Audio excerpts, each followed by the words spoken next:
Welcome back, everyone. Today, we're going deep into a topic that I think you'll find fascinating.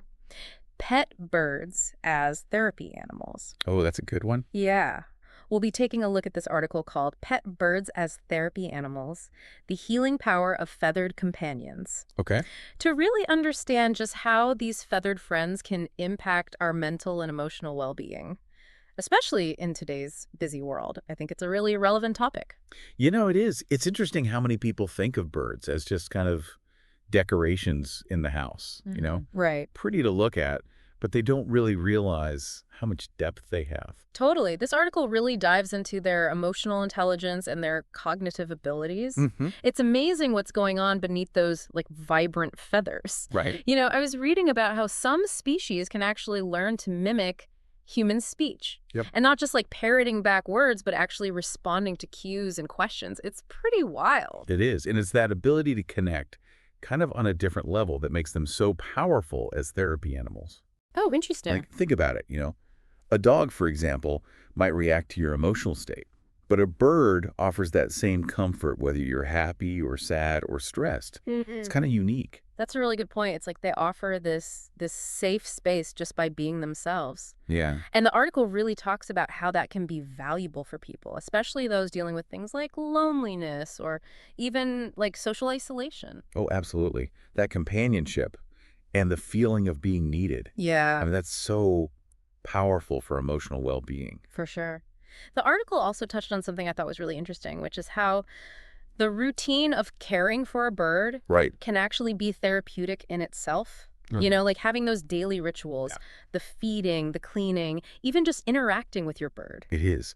That sense of responsibility, Yeah. that routine, Yeah. having something to look forward to each day, it can really be so important for people who are, struggling with depression or just a lack of purpose. Yeah. Okay, get ready for this one because this blew my mind. Studies actually show that interacting with birds can stimulate mental activity Wow. and might even help slow down cognitive decline. It's amazing. It's amazing. Can you imagine teaching your parrot to, like, whistle a tune? Yeah, or solve a simple puzzle. Exactly. Not only is it enjoyable, but it's like engaging different parts of your brain. It's like a workout. Yeah.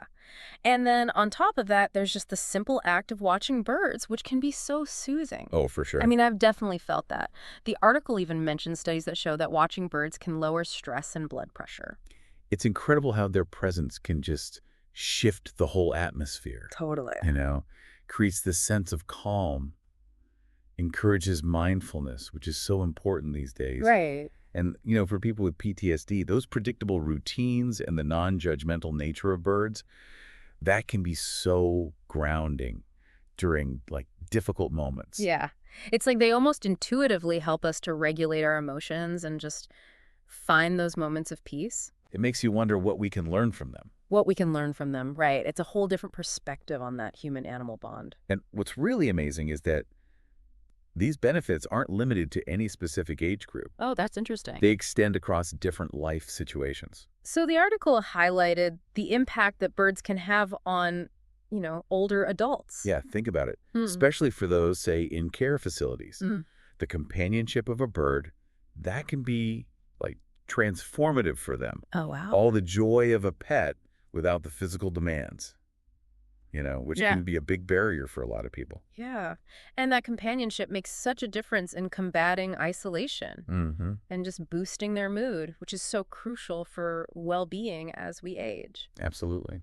And then, we can't forget about the impact on children, too. The article talks about how interacting with birds can help children with autism or developmental disorders, Oh, yeah. to develop those social skills and patience and empathy. And think about their communication style. They're nonverbal, Right. right? So Right. for children who struggle with verbal communication, it can be so powerful. It Interesting. can even help with speech development in some cases. Yeah. It really shows how universal that therapeutic power is. It can work for anyone, Oh, I mean, and this is where I think the versatility of birds as pets really stands out. Yeah. The article talks about how they're surprisingly low maintenance. Oh, for sure. You think about, like, A dog who needs walks and space to run around, a bird can thrive in a smaller environment. Right, an apartment or something. Exactly. So Mhm. it makes them great for people in, urban environments or maybe even like those with mobility issues. Yeah, definitely. And we can't forget about like the hypoallergenic aspect. Still has big ones. Right. Opens up a whole world of pet ownership to people who might have like allergies to other animals. It does. So many people miss out on that. I know. And, as I was reading this, I couldn't help but think about my own assumptions about birds. I've always loved, like, looking at them, but I never really thought about their potential impact on well-being. It's easy to underestimate them. Right. We focus on the obvious, the plumage and, being able to mimic sounds, but there's so much more going on. So much intelligence and emotional complexity. Right, right. So what really stood out to you as you were reading the article? I think for me it was that connection between interacting with birds and cognitive function. Uh-huh.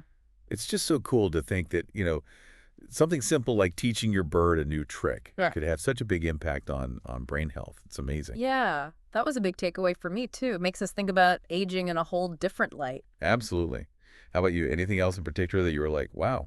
I think for me, it was just the sheer range of benefits that birds can provide. Yeah, Not just like companionship, but also, that emotional support, stress reduction. right. We talked about cognitive stimulation, even helping manage serious conditions like PTSD. It's like this little package of wellness. It really is. It's a testament to that human-animal bond. Yeah. Something we're just starting to really understand, I think. And maybe it's time that we start seeing them not just as pets, but as like partners in our journey to well-being. Oh, I love that.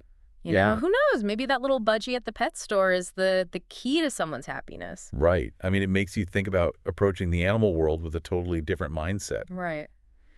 Before we wrap up, I wanted to go back to the part about birds being beneficial for children with autism or developmental disorders. Oh, right. That was really interesting to me. Yeah, the nonverbal thing is so key there. Yeah. For kids who have a hard time with verbal communication, it's such a unique opportunity to connect. And it highlights how birds can actually help these kids develop, like social skills and patience and empathy. It's really neat. It's amazing what we can learn from animals. I know. Well, I think it's safe to say that we've uncovered some really incredible insights about the therapeutic potential of birds, and I think it's clear that there's just so much more to these creatures than meets the eye. Oh, absolutely. So what do you think? Could a feathered friend be the missing piece in your well-being puzzle? That's a great question. Makes you think, right? It does. If this deep dive has piqued your interest, you should definitely check out the full article, Pet Birds as Therapy Animals: The Healing Power of Feathered Companions. It's really fascinating. Yeah. Well, this has been an amazing conversation, but unfortunately, we've reached the end of our deep dive for today. But, it's just the beginning. There's still so much more to learn about the incredible ways animals can affect our well-being. But there is. So until next time, keep exploring, keep learning, and keep diving deep into the world around us. I can't wait to see what we discover next.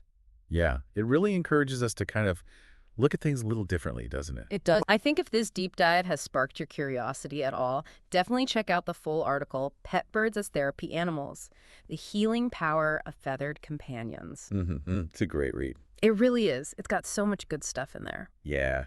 Well, we've reached the end of our deep dive for today. Already. I know. Can you believe it? Time flies. I feel like we just got started, but this is just the beginning, right? It is. There's still so much more to learn about this whole world of the human-animal bond and all the ways that animals can enrich our lives. Absolutely. And it's a good reminder to always be curious. Yes. Keep learning and never underestimate that power of connection. So true, even in those unexpected places. Exactly. Well, until next time, keep exploring, keep learning, and keep diving deep into the world around us. I love it. You never know what you might find. That's right.